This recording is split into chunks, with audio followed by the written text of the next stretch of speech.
በስመ አብ ወወልድ ወመንፈስ ቅዱስ አሐዱ አምላክ አሜን። አርምሞ ተአግሶ እምኩሉ ተአቅብ ሃይማኖተ። ከሁሉ በላይ አርምሞ እና ትዕግስት ሃይማኖትን ትጠብቃለች። እግዚአብሔርን የምትወዱ እግዚአብሔር የሚወዳችሁ የክርስቶስ ቤተሰቦች እንደምን ሰነበታችሁ?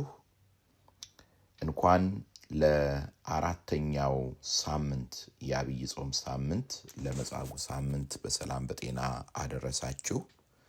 ዛሬ መጻጉዕ ሰኑይ ላይ ቅዱስ ያሬድ በዘመረው ወይንም ደግሞ ባዜመው ታላቅ የሆነ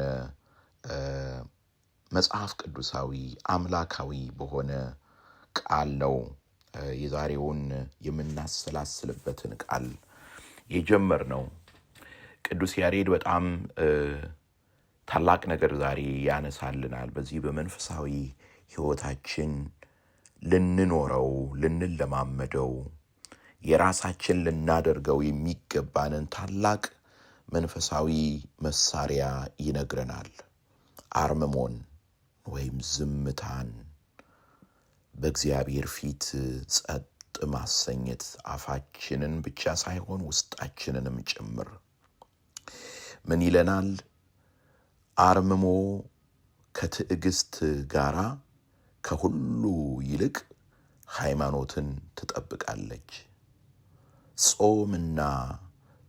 ጾምም ከጸሎት ጋር ታድናለች ካለ በኋላ አርምሞ ተአግሶ እምኩሉ ተአቅብ ሃይማኖተ። አርምሞ ዝምታ ከትዕግስት ጋር ሃይማኖትን ትጠብቃለች ይለናል። ይህንን ቃል ሳስብ በቀጥታ አይምሮዬ የሄደው ነቢዩ ኤርምያስ በመከራው ሰዓት እያለቀሰ እያነባ ስለ ሀገሩ ስለ ሕዝቡ የተናገረው ቃል ነው። አንዳንድ ጊዜ መናገር የሌለብን በዝምታ በእግዚአብሔር ፊት የምንሆንበት ጊዜ አለ።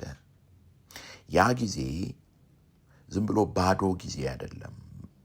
ያ ጊዜ እግዚአብሔር ለእኔና ለእናንተ ከማንም በላይ የሚናገረን ሰዓት ነው እና ኤርምያስ በሰቆቃወ ኤርምያስ ላይ ምን ይላል? የእግዚአብሔርን ምሕረትና ቸርነት ካነሳ በኋላ ያልጠፋነው ከእግዚአብሔር ምሕረት የተነሳ ነው፣ ርኅራኄው አያልቅምና ማለዳ ማለዳ አዲስ ነው፣ ታማኝነት ብዙ ነው እያለ እግዚአብሔርን ካመሰገነ በኋላ ነፍሴ እግዚአብሔር እድል ፈንታዬ ነው፣ ስለዚህ ተስፋ አደርገዋለሁ አለች ብሎ እግዚአብሔር እድል ፈንታው እንደሆነ እጣ ፈንታው እንደሆነ ሌላ በምንም የሚታመንበት ይህ ይሆንልኛል ያ ይደረግልኛል ብዬ ተስፋዬን ማኖርበት ነገር የለኝም፣ አንተ እጣ ፈንታዬ ነህ፣ አንተ ሁለንተናዬ ነህ ካለ በኋላ ከዛ በጣም የሚገርም ቃል ይናገራል። እንዲህ ይላል፣ እግዚአብሔር በተስፋ ለሚጠብቁት ለምትሻውም ነፍስ መልካም ነው። ሰው ዝም ብሎ የእግዚአብሔርን ማዳን ተስፋ ቢያደርግ መልካም ነው። ሰው በታናሽነቱ ቀንበር ቢሸከም መልካም ነው።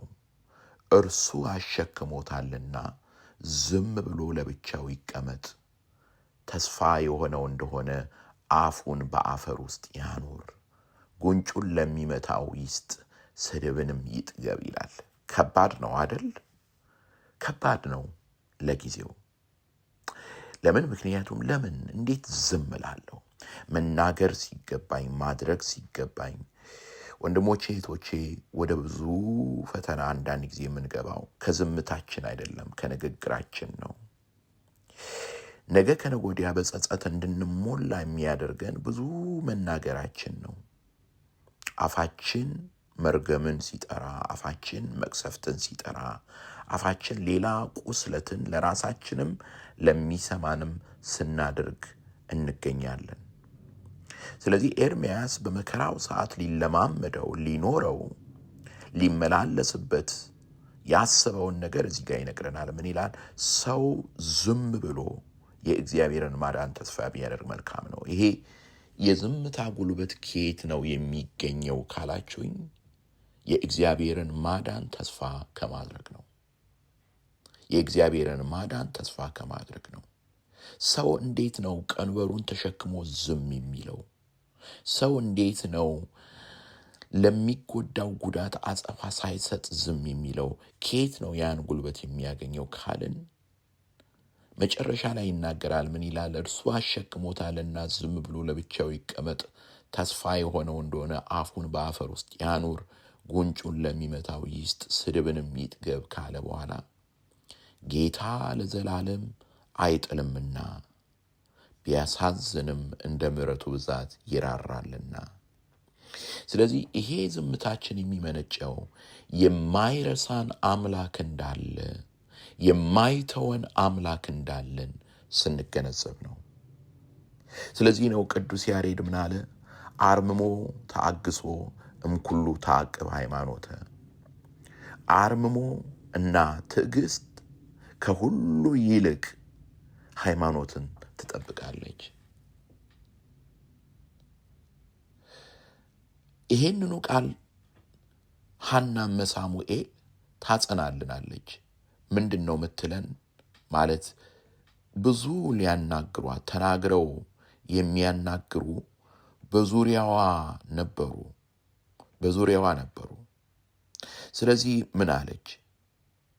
መጨረሻ ላይ እግዚአብሔር ሁሉን ነገር ካደረገላት በኋላ ከልጅም በላይ ልጅ ሳሙኤልን ከሰጣት በኋላ እንደ እግዚአብሔር ቅዱስ የለምና እንደ አምላካችን ጻድቅ የለምና ካንተ በቀር ቅዱስ የለም፣ አትታበዩ፣ በኩራትም አትናገሩ፣ እግዚአብሔር አዋቂ ነውና እግዚአብሔር ስራውን የሚመዝን ነውና ከአፋችሁ የኩራት ነገር አይውጣ አለች።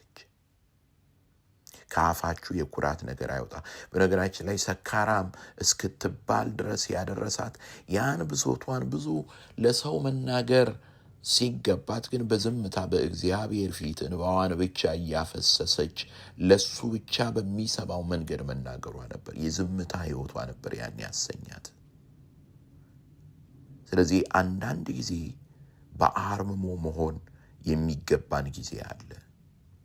በአርምሞ መሆን የሚገባን ጊዜ አለ። በተለይ ይሄ አገልጋዮችንም ይጨምራል። በተለይ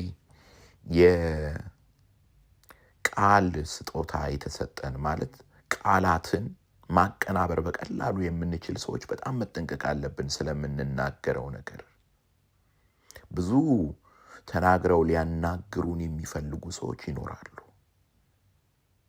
የሚጎዱን፣ የሚያቆስሉን።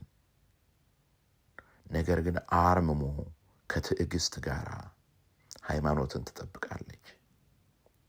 ለዚህ ሌላ ማንም ምሳሌ አይሆነንም ከራሱ ከባለቤቱ በቀር። ኢሳይያስ ግሩም አድርጎ በእውነት ለኔና ለእናንተ አስተላልፎልናል። ኢሳይያስ 53 ላይ እንደምናገኘው እርሱ ግን ይለናል ቁጥር 5 ላይ ስለ መተላለፋችን ቆሰለ፣ ስለ በደላችንም ደቀቀ፣ የደህንነታችንም ተግሣጽ በእርሱ ላይ ነበረ፣ በእርሱም ቁስል እኛ ተፈወስን። እኛ ሁላችን እንደ በጎች ተቅበዝብዘን ጠፋን፣ ከእኛ እያንዳንዱ ወደ ገዛ መንገዱ አዘነበለ። እግዚአብሔርም የሁላችንን በደል በእርሱ ላይ አኖረ። ተጨነቀ፣ ተሰቃየም፣ አፉንም አልከፈተም። ለመታረድ እንደሚነዳ ጠቦት በሸላቶቹም ፊት ዝም እንደሚል በግ እንዲሁ አፉን አልከፈተም። በሄሮድስ አደባባይ፣ በጲላጦስ አደባባይ፣ በሐናና በቀያፋ አደባባይ ሁሉንም ያስደነቀው ነገር ቢኖር ይሄ ነበረ። ለመላእክት ዕውቀትን የሰጣቸው፣ ምስጋናን ያበዛላቸው፣ ለእኛም አንደበትን የሰጠ ጌታ በተሳዳቢዎቹ ፊት፣ በከሳሾቹ ፊት፣ በሚመቱት ፊት፣ በሚያሳቅሉት ፊት አፉን አልከፈተም። እየመቱት እየሰደቡት በሸላቾች ፊት ዝም እንደሚል በግ አፉን አልከፈተም። አቤት አፋችንን በመክፈታችን ምንበድለው በደል! አቤት አፌን ከፍቼ አምላኬን ያሳዘንኩበት ወቅት! በአምላኬ ፊት የሰራሁት በደል! አብዛኛዎቻችን በአፋችን የምንሰራው በደል የምንሰራው ወንጀል ነው ወደ ብዙ ችግር ውስጥ እየጣለን የምንገኘው። ያዕቆብ ለዚህ ነው ምን አለ? በአንደበቱ የማይሰናከል ብፁዕ ነው አለ። ምን አለ? ሁላችንም በብዙ ነገር እንሰናከላለንና ያዕቆብ ምዕራፍ 3 ቁጥር 2 ላይ ሁላችንም በብዙ ነገር እንሰናከላለንና በቃል የማይሰናከል ማንም ቢኖር እርሱ ሥጋውን ሁሉ ደግሞ ሊገታ የሚችል ፍጹም ሰው ነው። አርምሞ ይሄንን ነው የሚያለማምደን፣ በቃል እንዳንሰናከል። ለምን? ምክንያቱም የዓለም ጦርነት በሙሉ ከአንደበት ነው የሚጀምረው፣ በአንደበት ነው የሚጀምረው። ስለዚህ ያዕቆብ እዚህ ስፍራ ላይ እንደውም አሁን ጊዜው አይደለም እንጂ ወደፊት ብታዩት ያዕቆብ ምዕራፍ 3ን አንደበት ምን ያህል ሕይወታችንን እንደሚመራ እናየዋለን፣ እንመለከተዋለን። በነገራችን ላይ ዛሬ ግዴታ ቃል ማውጣት የለብንም። ቴክስቱ አንደበት ነው። ሶሻል ሚዲያ ላይ ኮሜንት የምናደርገው አንደበት ነው። ያው የዘመኑ ቴክኖሎጂ በአንደበታችን የምንናገረውን በእጃችን እንድንጽፈው አድርጎናል። ስለዚህ አርምሞን ገንዘብ ማድረግ አለብን። አርምሞን ገንዘብ ለማድረግ ወደ ሌላ ስፍራ ማየት የለብንም። ሌላ ስፍራ ማማተር የለብንም። ራሱን ባለቤቱን በሸላቾች ፊት ዝም እንደሚል በግ የሆነውን ጌታ ነው። እርሱ ዝም ካለ ብዙ እኮ መናገር ይችላል። የእያንዳንዱን ኃጢአት፣ የእያንዳንዱን ድካም፣ የእያንዳንዱን ውድቀት መናገር ሲችል ዝም አለ። ወይም ደግሞ በዚያ በፊልጵስዩስ ምዕራፍ 2 ላይ እንደምናገኘው ራሱን ባዶ አደረገ፣ እስከ መስቀል ሞት ድረስ ታገሰ። ስለዚህ አርምሞ ከትዕግስት ጋር አርምሞን የሚያመጣው ትዕግስትንም አብረን ስንይዘው ነው፣ ገንዘብ ስናደርገው ነው።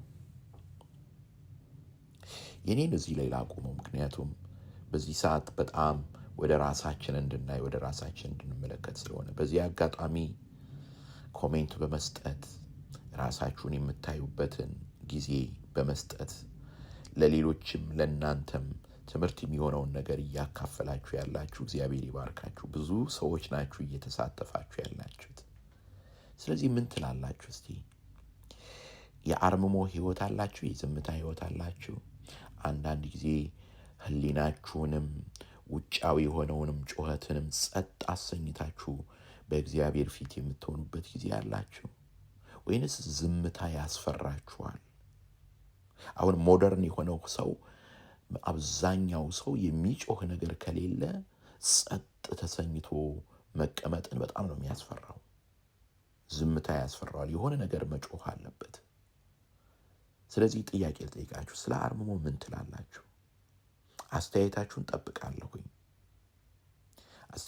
ጠብቃለሁ። እንደገና ቅዱስ ያሬድ የተናገረውን ላንብብላችሁ። ከሁሉ በላይ አርምሞ ከትዕግስት ጋር ሃይማኖትን ትጠብቃለች፣ ጾምም ከጸሎት ጋር ታድናለች። ዝምታ ከትዕግስት ጋር ሃይማኖትን ትጠብቃለች። እንዲሁም ግዕዙ በጣም ለየት አድርጎ ነው ያስቀምጠው። አርምሞ ተአግሶ እምኩሉ ታቅብ ሃይማኖት። ዝምታ ከትዕግስት ጋር ሃይማኖትን ትጠብቃለች ነው ያለው። ቅዱስ ያሬድ ተጠቅሞበታል። እንዲሁም መጨረሻ ላይ በአገልግሎቱ መጨረሻ ላይ ምን እንዳደረገ ታውቃላችሁ? ይህንኑ የዝምታ ህይወት የተባህቶ ህይወት ነበር የመረጠው። ወደ ሰሜን ተራራዎች ነበር የሄደው። አምላኩን ሙሉ ጊዜ በእርሱ ፊት ሆኖ አምላኩን ለማመስገን በዝምታ ሆኖ በአምላኩ ፊት ለመቀመጥ ነበር የሄደው። ስለዚህ ዛሬ መጠይቃችሁ ጥያቄ ይሄ ነው። በየዕለቱ ባላችሁ ጊዜ እግዚአብሔር በሰጣችሁ 24 ሰዓት ውስጥ ራሳችሁንም የምታዳምጡበት በዙሪያችሁ ያለውንም የምታዩበት የዝምታ ጊዜ አላችሁ ወይ ነው? ወይስ ዝምታ ያስፈራችኋል? ኮሜንቱን እንጠብቃለሁ። ሰላም እግዚአብሔር ከእናንተ ጋር ይሁን። ቀሲስ መላኩ ነኝ።